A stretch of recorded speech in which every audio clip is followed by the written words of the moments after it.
sepakat istighfar itu penting kita sepakat. Tapi itu tidak satu cara-caranya Allah untuk orang bisa diampuni. Nabi misalnya ngendikan ana wa kafilul yatim kahateni fil jannah. Coba. Orang sering istighfar sama kafilul yatim, kira-kira surganya cepat mana?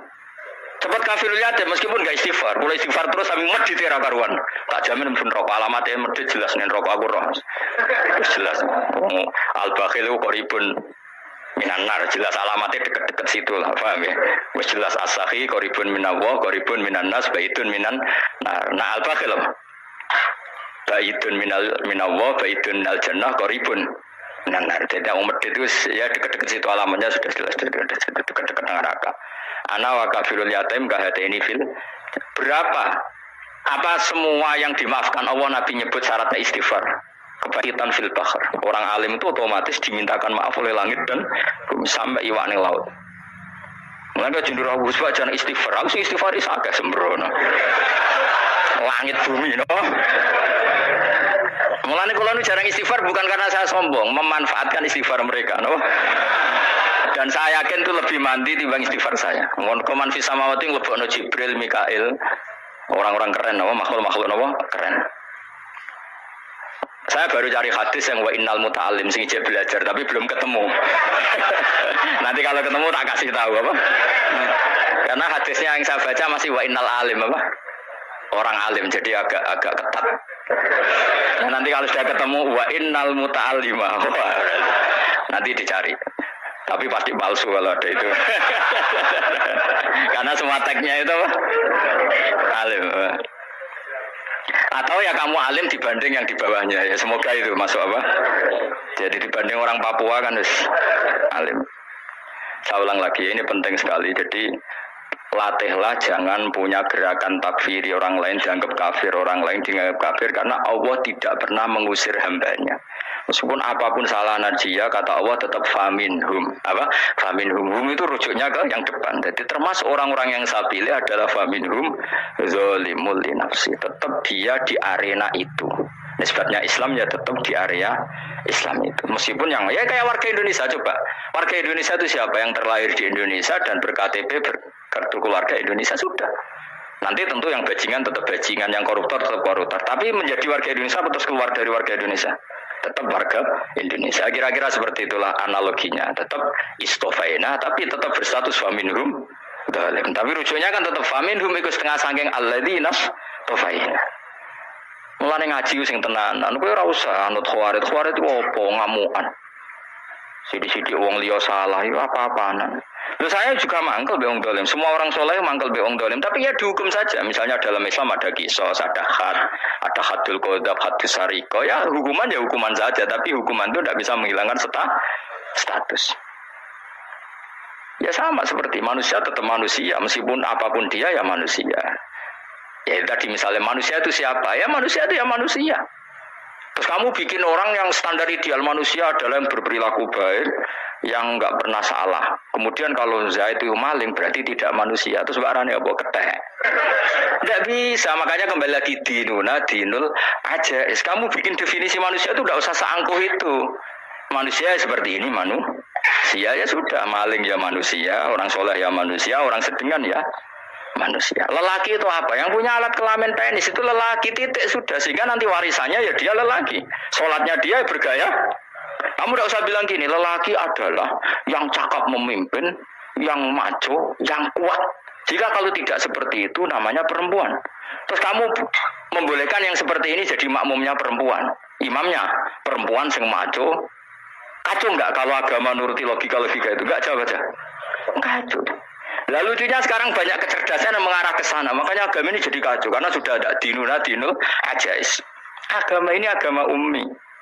Ya agama ini agama ummi. Kata Allah huwallazi ba'atsa fil ummiyin. Ummiyin itu lugu-lugu itu polos. Jadi kalau orang polos misalnya gini. Ini apa? Kira-kira kalau jawab orang polos ini. Jam. Bagus kan jam. Jam untuk apa? Penunjuk waktu ya sudah seperti itu. Tapi kalau orang engkek. Ini itu apa jam? Itu barang murahan. Bulat kan oleh Jawabes. Kalau numpak mobil carry itu apa? Itu black melaku. Yang mobil itu Alphard. Jadi kacau. Enggak boleh agama dibawa ke sana. Apa? Agama di sana dibawa ke sana. Nah itu madzhabnya ahli sunnah apa? wal jamaah. Ketika Rasulullah ngendikan la yu'minu ahadukum hatta yuhibba li akhi, ora kok diartini ora iman. Jika yang menyala itu tidak iman, tidak seperti itu cara mengartikan ahli sunnah wal jamaah. Karena status itu tidak pernah hilang. Yang hilang hanya kesempurnaannya. Paham ya? Kesempurnaan kita jadi manusia hilang karena kita maling, karena jadi koruptor. Tapi tetap kita manusia. Kesempurnaan kita sebagai orang mukmin hilang kalau kita fasik. Tapi kita tetap mukmin. Paham ya?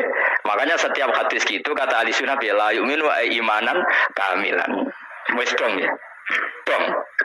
Dong, ya terus alhamdulillah, subhanallah. Ya doa alim mas malam rolikur, malam Lailatul. Aku kadang yang melok goblok aduh.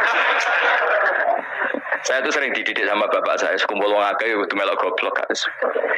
Makanya bapak itu kalau ada orang pidato, bapak kan juga nggak suka pidato juga, tapi ya kerso kadang-kadang, saya pun kadang-kadang kerso. Asal sing utus pernah guru, pernah sepuh kadang kesana. Bapak nak bahas pengajian ngomongin balik dari bapak malah bingung ngomong apa wae. Coba kita dengan PD-nya bilang Lailatul Qadar itu 21 sampai berapa? 29. Lailatul Qadar. Warna itu malam Lailatul Qadar. Lalu Lailatul Qadar keren tuh karena apa coba? Karena nuzulul Quran. Lalu nuzulul Quran tanggal 11. Lalu Lailatul Qadar tanggal berapa? Oh, ada nih. Alhamdulillah. Tapi ini jangan jadi keiskalan yang masih sudah difitnah itu. Coro Gus Ba, ya coro Gus Ba, coro Quran ngawur gitu. Sembrono. Memang aku tidak pendapat tentang Quran dan ayatnya seperti itu. Maka yang benar, Lailatul Qadar itu kata ulama-ulama dulu, orang yang beramal soleh, ya itu sudah anggap saja dapat Lailatul Qadar. Ora usah ndelok iso-iso ndelok srengenge blerengen ta ora. Ora blerengen berarti untuk Lailatul Qadar. Jan mendung kan blereng iki. Terus bengi angite sayup-sayup. Anggere dini hari ya sayup-sayup blok-blok aneh-aneh wae. Lah nek pikir sego ora, berarti wong laut gak taran untuk Lailatul Qadar. Ke segoro gitu langine bianter. Lah nek ning Dieng ya mesti sayup. Mau angin tok gunung wis kesel dadi ora sayup-sayup.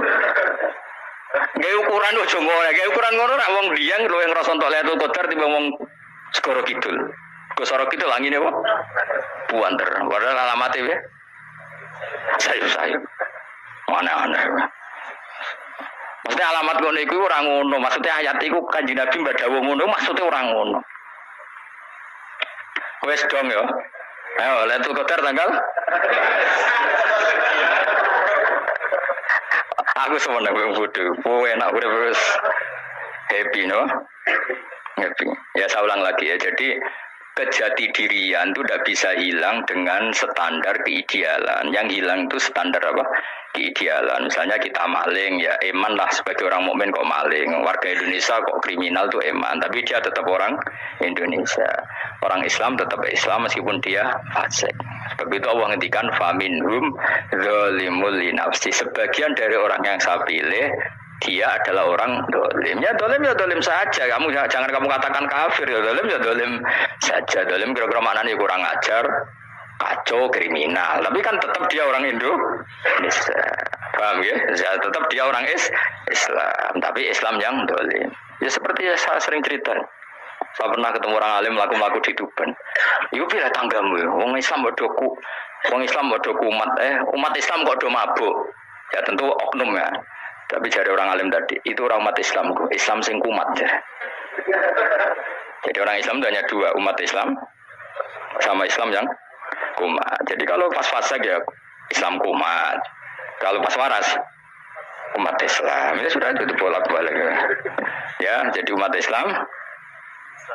Jadi kalau di Jogja atau di Jakarta ada orang mabuk, itu berarti Islam sang kumat. Kalau pas ngaji umat Islam. Tapi kadang orang yang sama ya kadang umat Islam, kadang Islam yang kuman. Ya sudah seperti itu. Dan nanti pas diambil Allah ya tetap statusnya dua tadi. Umat Islam dan Islam yang kuman. Jadi jelas ya. Jadi jelas sekali makanya orang Khawarij itu kata Rasulullah syarrul khalqi wal khaliqa, ela-ela makhluk itu orang Khawarij karena dia menghilangkan status kejati dirian. Itu bahaya bagi kelangsungan negara maupun agama. Jadi misalnya kalau orang nyuwun sewu misalnya ada orang kriminal di Indonesia terus dianggap gak warga Indonesia terus mau dibuang kemana? Coba sama kalau semua orang Islam yang salah dianggap kafir terus lalu mau kamu buang kemana? Padahal dengan kamu katakan kafir, artinya dia sudah tidak wajib sholat. Orang kafir tidak wajib sholat, tidak wajib puasa. Apa tidak lebih ngeri? Karena dia tidak berkewajiban melakukan ibadah-ibadah Islam. Berarti Anda lebih ridho dunia ini rusak. Jadi kalau misalnya Zaid karena megang patok kuburan atau melakukan dosa besar kamu katakan kafir. Setelah kafir dia wajib sholat enggak? Tidak kan? Wajib puasa enggak? Berarti kan malah jura-jura. Karena mendorong orang keluar dari ring permainan kesalehan. Tapi kalau kita katakan Islam, kemudian kita bina. Kan ini jadinya aset. Dengan kamu katakan Islam artinya menjadi aset kan? Bandingkan kalau kamu katakan keluar. Paham ya? Makanya Nabi ngendikan ala-ala umatku itu apa? Khawarid. Karena ini bahaya. Bahaya. Negara juga gitu. Andai kan kita berpikir ekstrim, yang melanggar negara tidak warga Indonesia. Yang demo tidak warga Indonesia. Sing beda pendapat dengan pemerintah enggak warga Indonesia. Negara ini habis. Kehilangan 50% warga Indonesia. Itu biasa saja, yang salah ya salah, tapi tetap warga Indonesia. Kalau secara aturan hukum harus dihukum ya dihukum. Asal objektif, asal adil. Kayak misalnya santri saya, yang santrinya Gus Pak itu siapa? Ya pokoknya sing ngaji. Kamu nggak usah pakai definisi ideal, sing ngaji, sing paham, sing ora ngantuk, sing pinter. Yo ngiyai dul. Mana-mana. Jadi nek sing bener piye? Sing santri Gus Pak piye? Ya sing ngaji. Lah sing piye ya sok kaya sing teko ngowah-ngowah ya wis melok mlebu. Ora paham yo ngaji, paham yo ngaji. Wong didelok kolang itu pokoke anggere sing teko ngono. Malaikat yo ora niteni sitok-sitok iki paham ta ora. Malaikat itu ono sing drengki disalahno pangeran kita jamin. Tapi bukan malaikat elit sing didrengki ora malaikat elit, malaikat awam napa? Masyhur itu kan. Innalillahi ta'ala malaikatan sayakhina fil ardi yabtaghuna khilaqal dzikr. Terus Allah punya sekian malaikat yang tukang mencari-cari tempat dzikir. Khilaqul dzikri itu tempat-tempat halal haram, tempat-tempat ngaji. Kalau orang toreko ya tempat wiridan oleh mana nih. Tapi kalau orang fikih mana nih tempat diajarkannya halal dan haram. Terus setelah ketemu orang ngaji terus kata para malaikat sing apian, halumu ila buyatikum, ini tempat kamu, ini orang ngaji. Kemudian ada malaikat yang agak hasud, tapi entah gimana hasudnya. Pokoknya bilang gini, itu ada orang yang datang ke situ dan niat ngaji, nyari temannya. Kebetulan temannya itu ngaji. Maka ya Allah itu jangan masukkan kategori yang ngaji, karena dia nyari situ nyari temannya. Kebetulan temannya itu ngaji. Tapi apa kata Allah? Hum alqaumu la yasqa bihim jalisuhum. Wes ngono lah, asal melok gabung tak sepuro kata Allah. Hum alqaumu la yasqa bihim jalisuhum. Mereka adalah kaum asal ikut duduk saja, ikut nimbrung duduk saja dengan niat yang macam-macam, tetap tak ampuni kata Allah. Tidak penting niat ngaji ku hiburan, alternatif di bangling omah sumpah ngadepi bojo. Wes gak penting kabeh. Soale anggere melok nimbrung sah. Enak loh. Nah, ya alhamdulillah. Sauni-unimu. Jadi agama itu pokoknya jangan golino merubah kestatusan. Makanya itu ibaratnya ahli sunnah nopo wal jamaah. Setiap ada hadis la imana liman la ahdalah. Tidak ada iman bagi orang yang enggak nepati janji. Semua ahli sunnah nafsiri mana? Tidak ada iman sempurna. Tapi dia tetap mukmin, cuma tidak sempurna. Tidak dihilangkan status mukminnya. Masa orang Indonesia kalau maling enggak orang Indonesia? Lo kamu buat kemana dia? Ya tetap dia orang Indonesia. Meskipun tidak ideal sebagai warga Indonesia, tapi tetap orang Indonesia. Jelas ya. Tadi summa aurasnal kitabal ladzina istofaina min ibadina. Terus orang yang istofaina itu berstatus faminhum zalimul linafsi, tapi tetap istofaina, tetap orang-orang apa? Pilihan. Karena kita alhamdulillah apapun fase kita dipilih Allah menjadi orang Islam. Alhamdulillah alladzi hadana li hada ma kunna linahtadiya laula an hadana Allah. Dan kita alhamdulillah dengan segala kekurangan kita tetap dipilih Allah menjadi muslim. Ora terima muslim pembawa jalalan, enggak keren ta guys. Just no. Just muslim pecinta Lailatul Qadar meskipun salah tanggal. Ayo kumun be wong. Kata mikir ono to kan. Iya, soalnya aku lah ya yakin itu Qadar tanggal 21. Karena suara mayoritas suara Tuhan. Kula ya melok goblok kan. Kula nangger malam 21 ya wiridanku tak tambah. Meskipun aku ya rada eskal tapi Gusti niku suarane tiyang kathah ki derek mawon. Oh, inna anzalnahu fi lailatul qadar. Quran itu tak turunkan pada malam. Jadi normalnya Lailatul Qadar itu berbarengan dengan malam. Tapi serasa bu imani biasa lah, yang mari fitnah, mari wah, nah biasa. Yang jelas Lailatul Qadar itu bisa kapan saja. Nah ulama dulu bilang ya bisa kapan saja. Cuma kata ulama-ulama bisa saja diturunkan di tanggal itu. Ya bisa itu karena memang nuzulul Quran itu kan tidak semuanya di tanggal 17 sebetulnya. Jadi di mana-mana itu ada simbol-simbol yang dipakai. Istilahnya tanggal 17 itu simbol. Memang kebetulan ada yang tanggal 17. Tapi kita tahu kan yang turun di Haji Wada juga banyak. Coba Haji Wada tanggal berapa? 9 Arafah. Bulan apa? Dzulhijjah. Dan banyak ayat turun Isra Mi'raj misalnya. Ayat Isra Mi'raj turun bulan apa? Rejab kan? Ibu yang ngaji turun khatam kecangkeman. Jadi Quran itu tidak hanya turun di Ramadan. Ya biasa saja, makanya kayak saya itu kan biasa ngaji Quran ya setiap saat anggap Lailatul Qadar. Cuma kita ya ikut umumnya orang Lailatul Qadar itu tanggal 21, 23. Aku lah senang malaikat sing bagian panitia itu ben jelas fokus di tanggal itu. Tapi kamu jangan pernah berpikir menafikan hari-hari lain bagi ulama tertentu, bagi wali-wali tertentu. Mereka ngalami Lailatul Qadar kullailah. Banyak wali yang bilang saya ngalami Lailatul Qadar kullailah, maksudnya karena kullailah zaman Nabi itu pernah dituruni Quran dan semua itu artinya Lailatul Qadar. Tapi tentu ada simbol. Kayak kemerdekaan Indonesia itu dimulai tanggal berapa? 17 Agustus. Sebetulnya ya enggak. Ketika Jepang kalah itu ya sudah merdeka. Dan daerah tertentu sudah lama dulu merdeka kayak Aceh. Karena dia tidak merasakan dijajah Belanda. Daerah tertentu ada setelah diproklamasikan tetap berjibaku dengan penjajah. Banyak enggak ketika diumumkan kemerdekaan masih yang berjibaku ngelawan penjajah? Banyak. Tapi kita butuh simbol. Jadilah kita ngambil 17 Agustus. Mulai kok ra iso. Jadi